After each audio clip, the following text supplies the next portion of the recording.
A teacher struck you?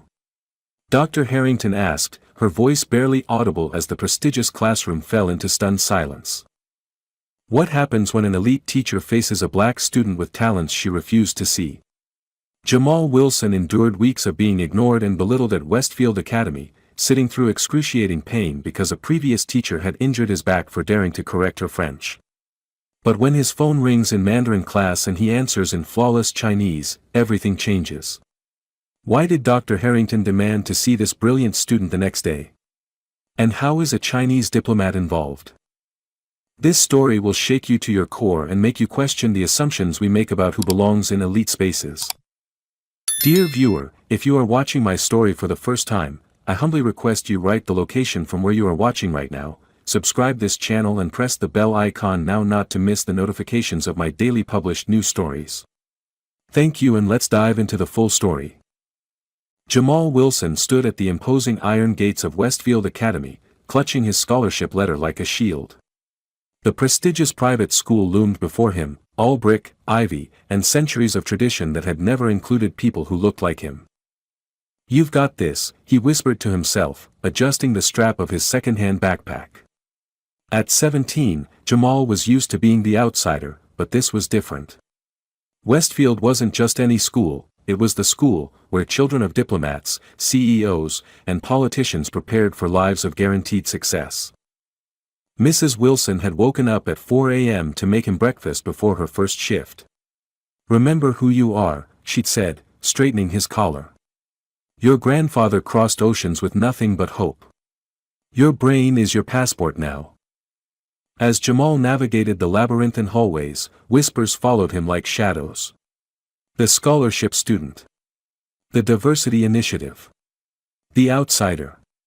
He'd heard it all before. His schedule listed advanced Mandarin as his first class. Languages had always been Jamal's refuge, the way words shifted and transformed across cultures fascinated him. By 17, he'd taught himself 5 languages through library books, online resources, and sheer determination.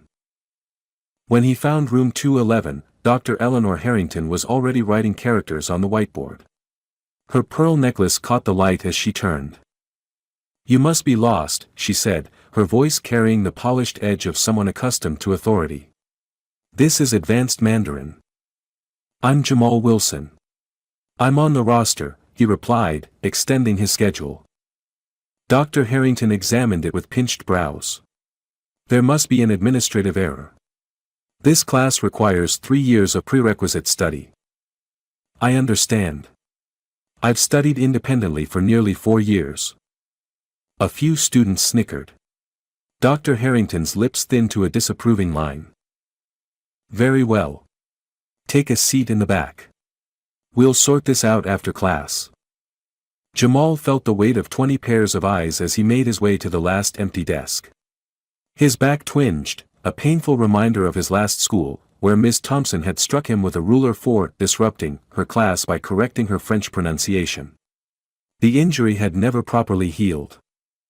Dr. Harrington began speaking in rapid Mandarin, clearly attempting to establish the class's rigor.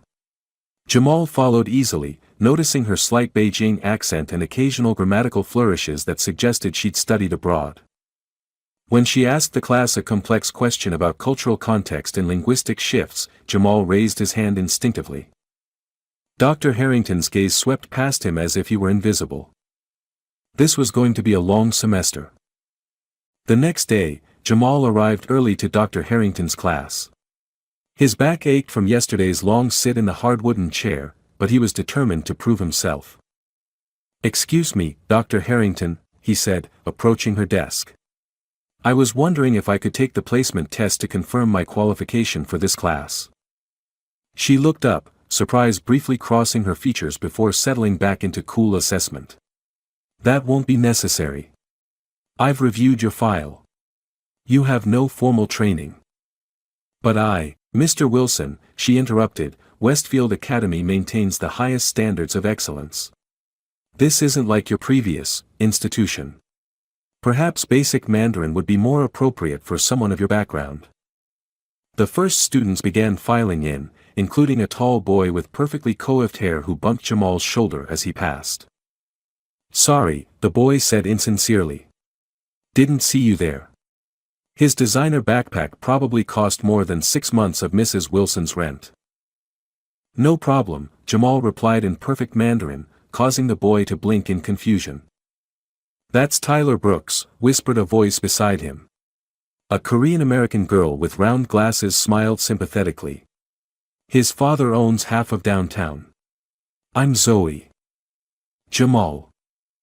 Class, announced Dr. Harrington, today we're discussing the influence of the Tang dynasty on modern character simplification. Mr. Brooks, perhaps you'd like to begin with your analysis. Tyler launched into a rehearsed response that contained 3 pronunciation errors. Dr. Harrington nodded approvingly nonetheless. When she asked another question, Jamal raised his hand again. And again, she looked straight through him. The pattern continued for 40 excruciating minutes. By the time class ended, Jamal's back was throbbing, and he had to bite his lip to keep from wincing as he stood. You okay? Asked Zoe, noticing his discomfort. Old injury, he explained vaguely. Nothing serious. As students filed out, Dr. Harrington called, Mr. Wilson, a moment. Jamal approached her desk, hope rising that she'd finally give him a chance. I've arranged for you to transfer to basic Mandarin, she said, handing him a revised schedule. Your counselor agrees it's more appropriate. Dr. Harrington, with respect, I don't need basic instruction. I'm fluent. She sighed as if dealing with a particularly trying child. Mr. Wilson, fluency requires cultural immersion, years of study, and proper instruction. It's not something one picks up from whatever resources were available to you. Jamal felt heat rising in his cheeks. I can demonstrate my proficiency. Please, just give me a chance. I've made my decision, she said firmly. Basic Mandarin meets in room 118. You're already late for your first class. Fighting back words that would only confirm her bias, Jamal turned and left. But he didn't go to room 118. Instead, he returned to her classroom during lunch and slipped his schedule under a stack of papers on her desk, keeping the original. He would not be erased so easily. The Wilson apartment was quiet when Jamal returned home that evening. His mother wouldn't be back until after her night shift at the hospital. He placed a covered plate in the refrigerator, dinner she could warm up later, before settling at their small kitchen table with an ice pack for his back. 5 years ago, Jamal had discovered his gift for languages almost by accident.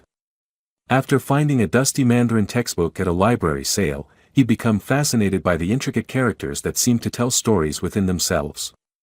Soon, he was borrowing every language resource the library offered. Mr. Zhang, their elderly neighbor who had emigrated from Beijing in the 1970s, noticed Jamal practicing characters and offered to speak with him. Language is freedom, Mr. Zhang had told him. Each new tongue gives you new eyes to see the world. Those conversations became the highlight of Jamal's weeks. When Mr. Zhang's eyesight began failing, Jamal would read him letters from his family in China, eventually translating responses. Their friendship transcended age and culture, connecting through the bridge of language. Before Mr. Zhang moved to a retirement home last year, he had introduced Jamal to several of his connections, including Mr. Chen, a cultural attaché at the Chinese consulate who was impressed by the teenager's pronunciation and depth of cultural understanding. Jamal sighed, remembering how different his previous school had been. There, Ms. Thompson had caught him reading a French novel during her English class. When he explained he was comparing translation nuances, she accused him of showing off and lying about his comprehension. The confrontation escalated when he respectfully pointed out an error in her French pronunciation during a class example. That was when she'd struck him with the ruler, a blow that landed with surprising force across his lower back. The official report called it an accidental contact, but the injury had required medical attention his mother could barely afford. The incident records were buried, the school board protective of their veteran teacher.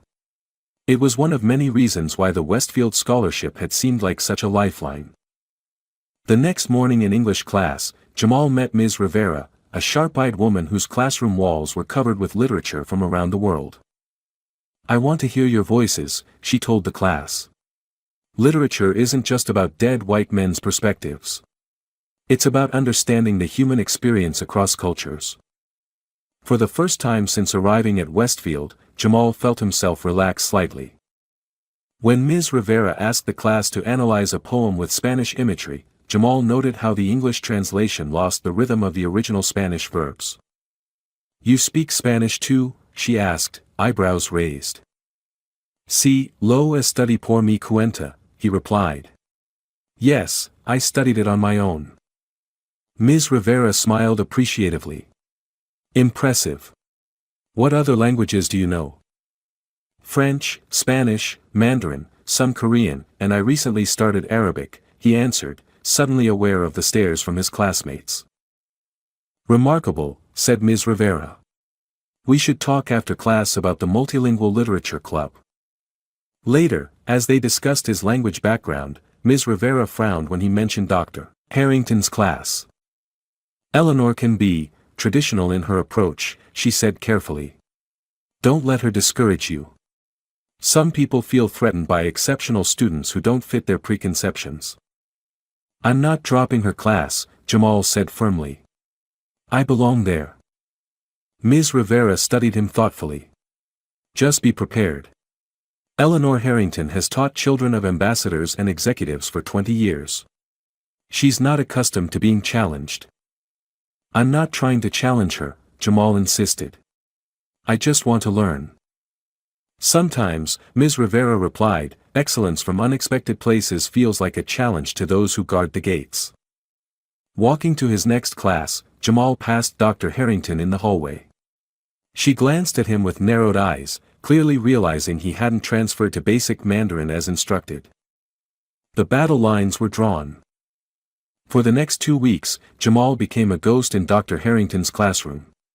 He arrived early, sat in the back corner, and raised his hand only to be systematically ignored.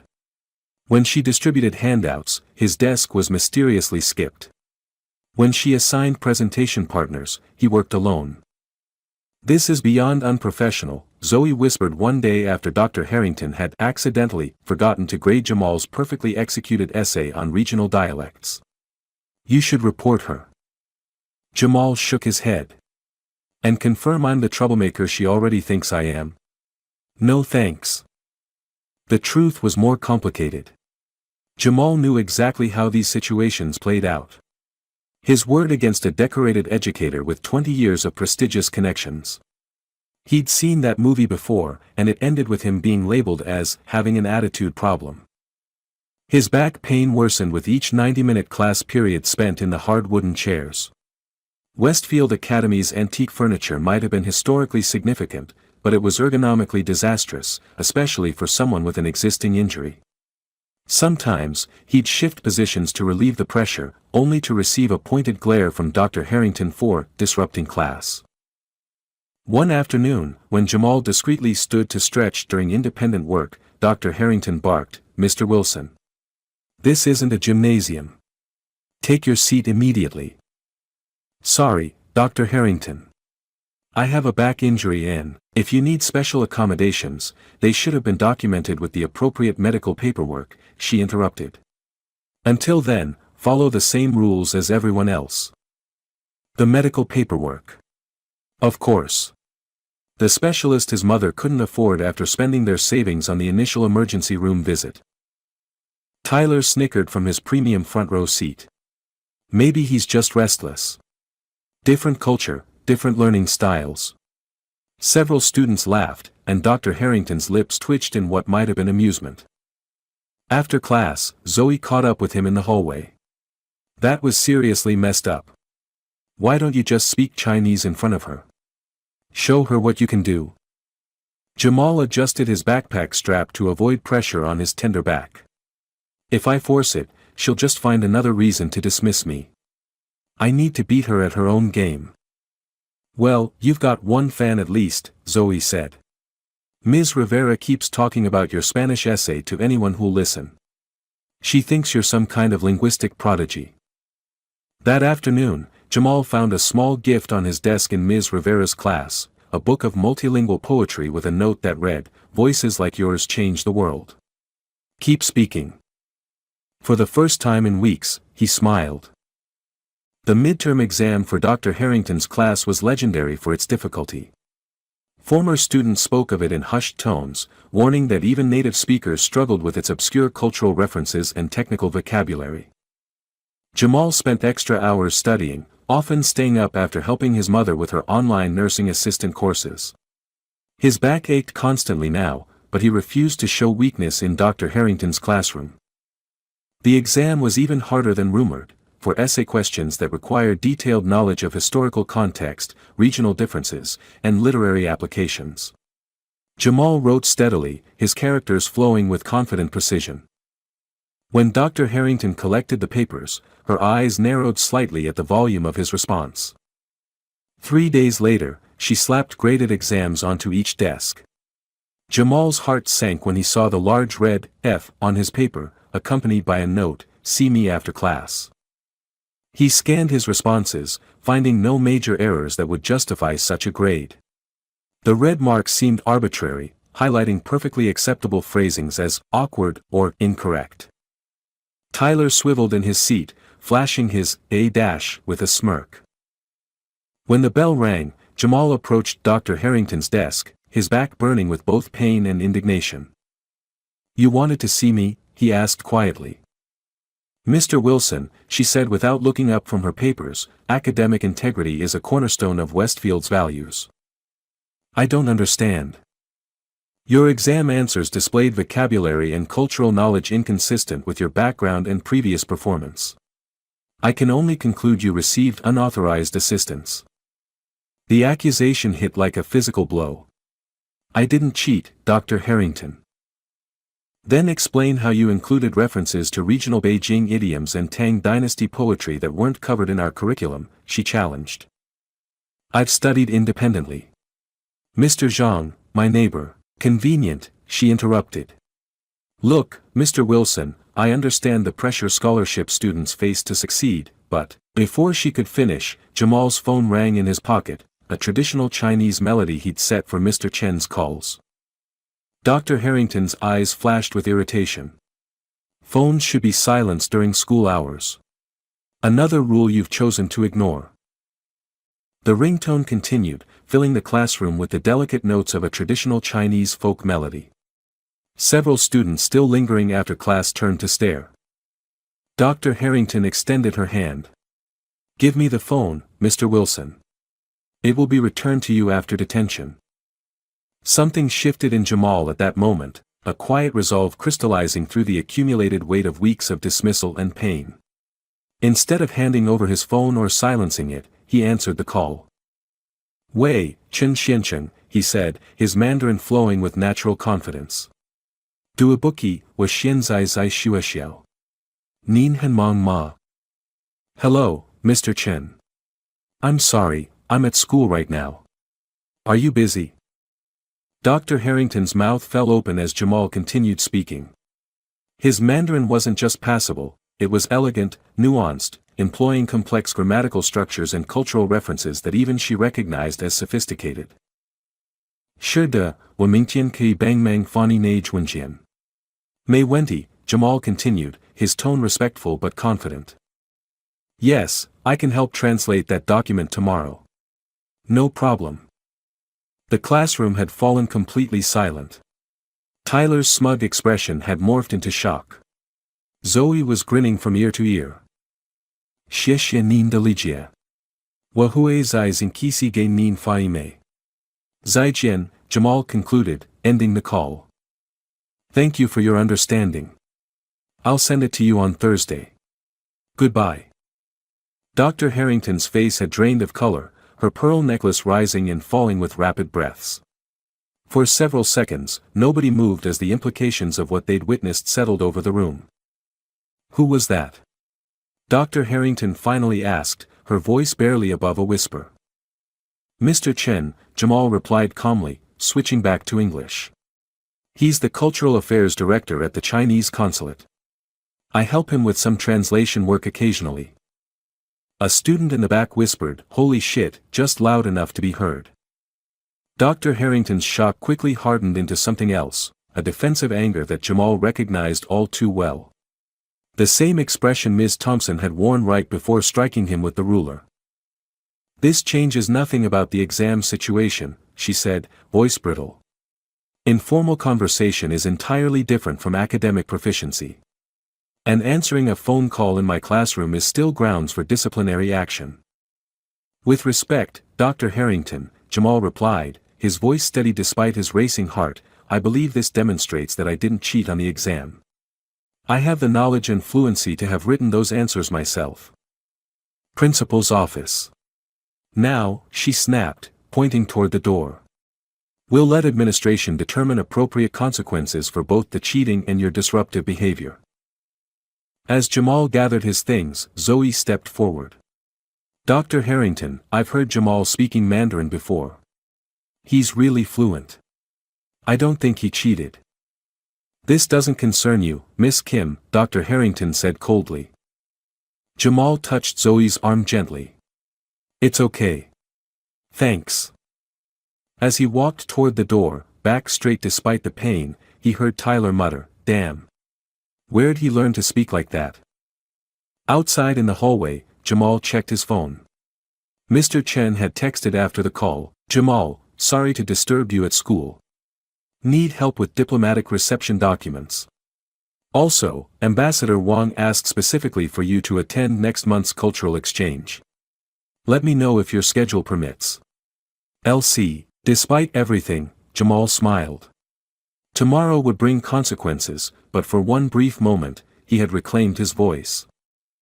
Principal Montgomery's office was intimidating in its understated elegance. Leather-bound books lined mahogany shelves, and framed diplomas from Harvard and Yale hung behind a massive oak desk. "Mr. Wilson," Principal Montgomery said, reviewing the referral form, "Dr. Harrington says you disrupted class by answering your phone and displaying disrespectful behavior when confronted about academic dishonesty." Jamal sat straight despite his protesting back. "I answered a call from Mr. Chen at the Chinese consulate. I didn't plan it, but when Dr. Harrington accused me of cheating because my Mandarin was too good, it seemed like the perfect opportunity to demonstrate my fluency." The principal's eyebrows rose slightly. "You speak Mandarin well enough to converse with consulate officials?" "Yes, sir. I've been studying independently for years and sometimes help with translations." Principal Montgomery leaned back, studying Jamal with new interest. "Dr. Harrington is one of our most experienced educators. She's taught the children of diplomats and international business leaders." "I understand, sir. But she decided I couldn't possibly know what I know before giving me a chance to prove myself. She's been systematically excluding me from classroom participation since day one." A knock interrupted them. Zoe stood in the doorway, shifting nervously. "Miss Kim. This is a private meeting," Principal Montgomery said. "I know, sir, but this is important." Zoe stepped forward. "Jamal isn't lying. Dr. Harrington has been treating him unfairly since he arrived. Today wasn't an isolated incident. You're interrupting a disciplinary meeting, Miss Kim. With respect, sir, someone should interrupt when an injustice is happening." Zoe's voice trembled slightly but remained firm. Half the class saw Dr. Harrington's reaction when Jamal spoke perfect Mandarin. She was shocked, then angry, not because he answered his phone, but because he proved her wrong. Principal Montgomery sighed. "Thank you for your input, Miss Kim. Please return to class." After Zoe left, he turned back to Jamal. "I'll speak with Dr. Harrington. In the meantime, report to study hall instead of her class tomorrow. And next time, keep your phone on silent." "Yes, sir," Jamal replied, understanding he'd neither won nor lost. "May I ask something? Does Westfield have any resources for students with medical needs? My back injury makes sitting in those wooden chairs for 90 minutes extremely painful. See the school nurse. She'll provide the proper forms." Principal Montgomery's tone softened slightly. "Westfield can be challenging for new students, especially those from different backgrounds. But we do have resources to help those who truly belong here succeed." Jamal nodded, recognizing the olive branch for what it was, conditional acceptance, provided he proved himself worthy. That evening, Jamal was helping his mother fold laundry when his phone rang again. "That Chinese melody is so pretty," Mrs. Wilson commented as he answered. "Wei, Chen Xianchen," Jamal greeted, then listened intently. His expression grew increasingly surprised. When he hung up, Mrs. Wilson raised an eyebrow. "Everything okay?" "Dr. Harrington wants to see me tomorrow morning before class," Jamal explained. "Mr. Chen just called because she contacted him to verify my connection to the consulate." "The teacher who's been giving you trouble?" Mrs. Wilson's face darkened. "I don't like this, Jamal. First that woman at your old school and now this one. Maybe I should come with you." "Mom, you have the early shift tomorrow. I can handle this." Mrs. Wilson sat beside him, taking his hands in hers. At 42, she looked older. Years of double shifts had etched permanent fatigue into her face. But her eyes remained fierce, protective. "You know why I named you Jamal? It means beauty in Arabic. Your father said you were the most beautiful thing he'd ever seen." Her voice softened at the rare mention of the man who died before Jamal's second birthday. But beautiful things often get damaged in this world, especially when they're not what people expect them to be. "I'm okay, Mom." "No, you're not. Your back is hurting again, I see how you're sitting." She sighed. "I should have pushed harder for justice after that teacher hurt you. We needed the insurance from your job more than we needed a lawsuit we couldn't afford," Jamal reminded her gently. His phone chimed with a text. Zoe had messaged, "Tyler's telling everyone about what happened. The whole school's talking about it. You're basically a legend now." "Is that your girlfriend?" Mrs. Wilson teased, noticing his smile. "Just a friend from school." His phone rang again, Mr. Chen calling back. "Excuse me, I need to take this." This conversation lasted longer, with Jamal taking notes. When he finished, he looked stunned. "Mr. Chen is coming to school tomorrow," he told his mother. "He says he wants to meet Dr. Harrington." "Why would he do that?" Jamal explained how he'd been helping Mr. Chen with translations for nearly a year. "Remember when Mr. Zhang moved to the retirement community? He introduced me to Mr. Chen, who needed someone who could translate nuanced cultural documents while understanding both American and Chinese contexts." "And you never thought to mention you were working for a Chinese diplomat?" Mrs. Wilson asked incredulously. "It wasn't a big deal, just occasional help with cultural exchange materials. But apparently, Mr. Chen spoke highly of me to Ambassador Wang." Jamal shook his head in disbelief.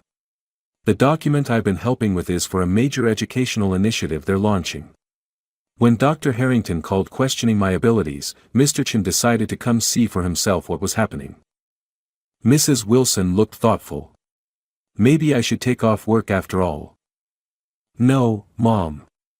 We need the money, and I need to handle this myself." That night, Jamal barely slept.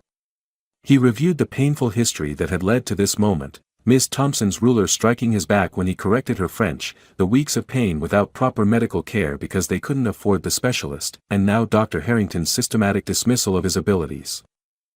Tomorrow would either end like all the other times, with him being labeled the problem, or something would finally change. Jamal arrived at school 45 minutes early, finding Dr. Harrington already in her classroom. She looked tired, her usually immaculate appearance slightly disheveled. "Mr. Wilson," she said stiffly. "Sit down." He chose a seat carefully, positioning himself to minimize pressure on his back. "I spoke with Mr. Chen yesterday," she began, her voice carefully neutral. "He confirmed your association with the consulate, which was unexpected." Jamal waited, sensing there was more. "What I don't understand," she continued, "is how a student from your background acquired such proficiency without formal training. It defies educational norms. Not everything valuable comes from formal education, Dr. Harrington." She frowned. "Explain, then. How did this happen?" Jamal hesitated, then decided to share the full story. "When I was 12, our neighbor, Mr. Zhang, was losing his eyesight. He missed reading letters from his family in China, so I started learning Mandarin to help him. He'd lived in Beijing before the Cultural Revolution and taught at a university there. Mr. Zhang taught you? Dr. Harrington looked skeptical. He guided me, but I taught myself using library books, online resources, and practice. Mr. Zhang would correct my pronunciation and explain cultural contexts. When his grandchildren sent videos, we'd watch together, and he'd explain idioms and historical references. Jamal shifted in his seat, wincing slightly. When Mr. Zhang's eyesight deteriorated completely, I became his reader and writer. His family was grateful, and when they visited, they'd speak Mandarin with me. When he moved to a retirement community last year, he introduced me to Mr. Chen, who needed someone who understood both cultures. Dr. Harrington's expression remained guarded, but something had softened in her eyes. And the other languages? Spanish from working at my uncle's restaurant where most of the staff are from Mexico and Guatemala. French started as a school requirement, but I continued independently. Korean from online exchanges with students in Seoul. That's remarkable dedication, she admitted reluctantly. Dr. Harrington, may I ask why it's so hard to believe I could learn these languages? The question hung in the air between them. Before she could answer, her classroom door opened, and Principal Montgomery entered, accompanied by a distinguished Chinese man in an impeccable suit. Dr. Harrington, this is Mr. Li Chen from the Chinese consulate, Principal Montgomery announced, his tone conveying the visit's importance. He specifically requested to meet with you and Mr. Wilson this morning. Mr. Chen smiled warmly when he saw Jamal. Ah, Jamal.很高兴见面. Very happy to see you. 我也很高兴见到您, Jamal replied, standing respectfully. I'm also very happy to see you. Dr. Harrington looked between them, witnessing their easy rapport. Dr. Harrington, Mr. Chen said, turning to her with perfect, accented English, I understand there was some confusion regarding Jamal's linguistic abilities. There was an academic integrity concern that's being resolved, she replied carefully. I see. Perhaps I can provide some context. Mr. Chen placed a leather portfolio on her desk. Jamal has been assisting our Cultural Affairs Office with translation work that requires not just language proficiency but cultural sensitivity. His work has been exceptional, so much so that Ambassador Wang has personally requested his assistance with our upcoming educational exchange program. Principal Montgomery looked stunned. Is this true, Mr. Wilson? Yes, sir. Though I didn't realize the ambassador was involved. Indeed, confirmed Mr. Chen. In fact, after your call yesterday, Dr. Harrington, the ambassador suggested accelerating our plans. We would like Jamal to join our youth diplomat program this summer. As Mr. Chen continued explaining the prestigious opportunity, Jamal noticed Dr. Harrington's face cycling through emotions, shock, disbelief, and something that might have been shame. The atmosphere in Dr. Harrington's classroom had transformed with Mr. Chen's arrival. Principal Montgomery stood straighter, clearly recognizing the diplomatic implications of the situation. Dr. Harrington maintained her composure, but the tight grip of her hands on her desk betrayed her tension.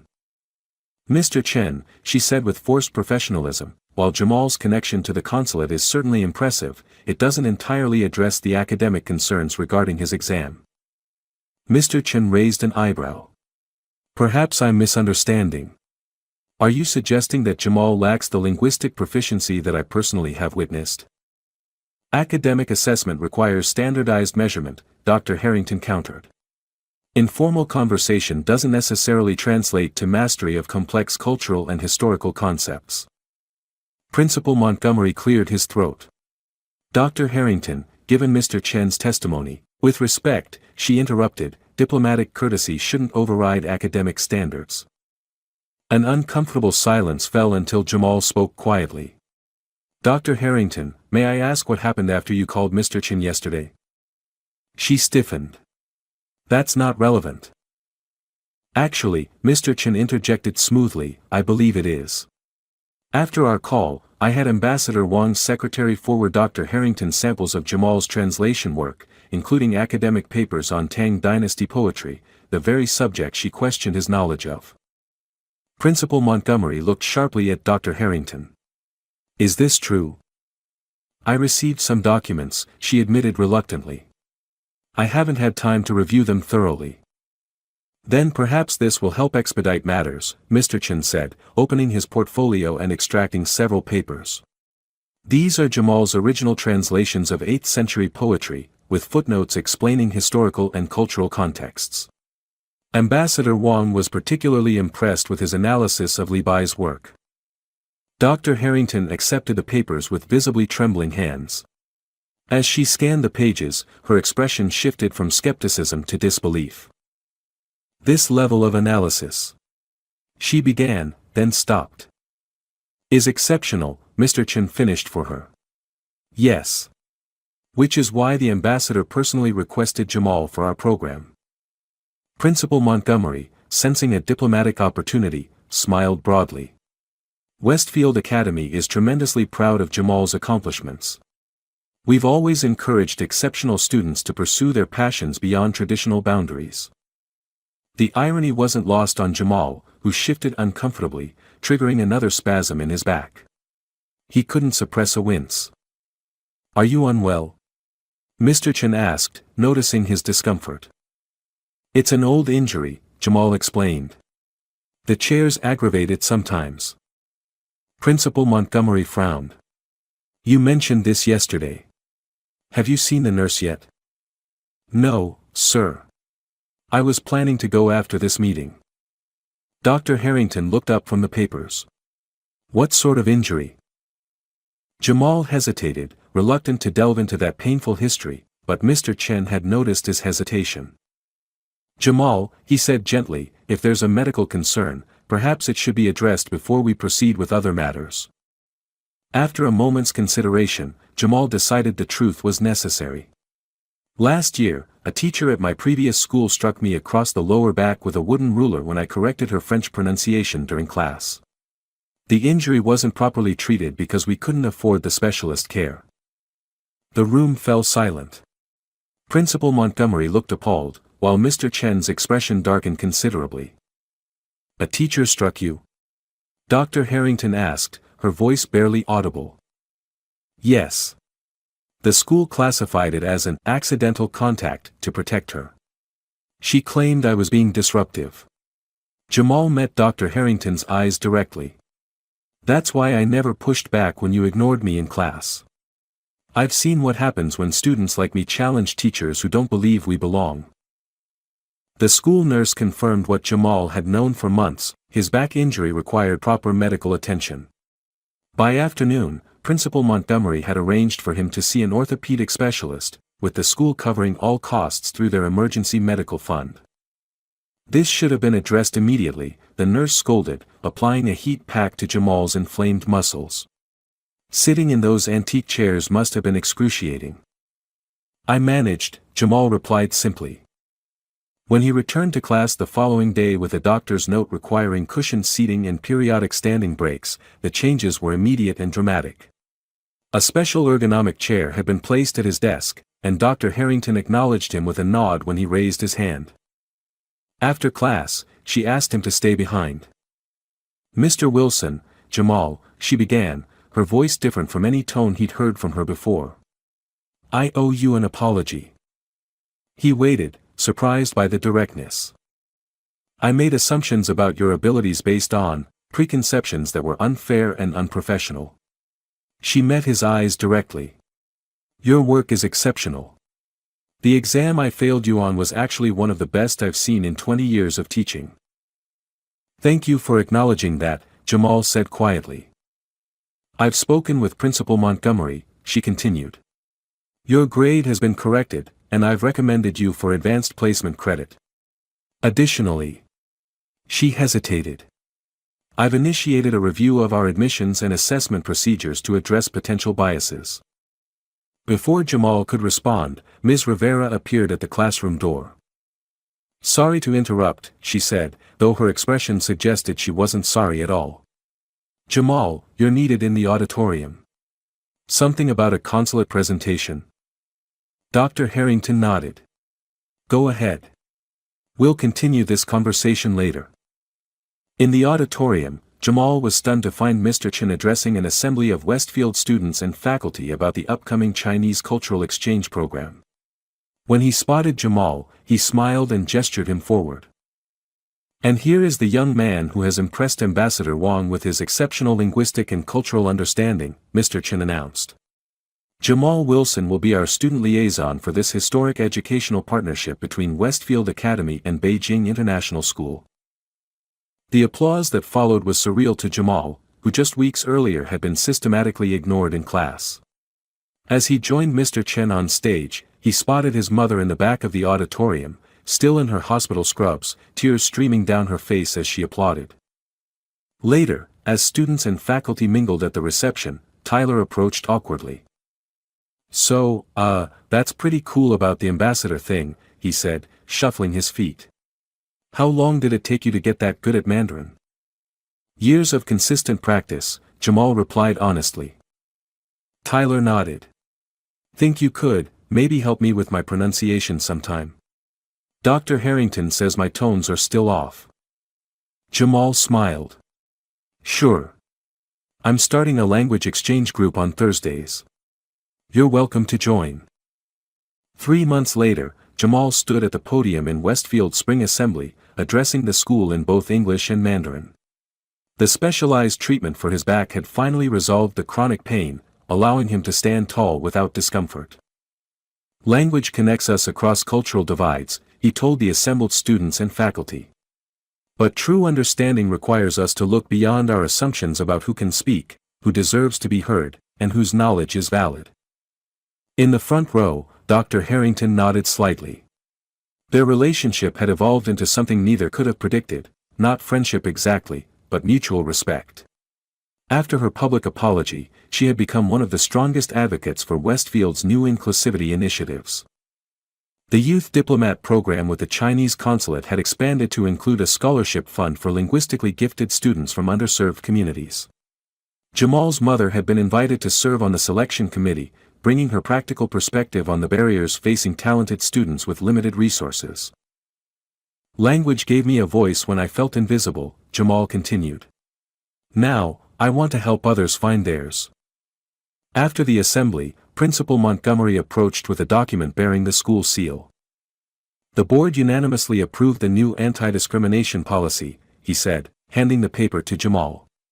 "Including the provision requiring investigation of all injury incidents, regardless of whether they're classified as accidental."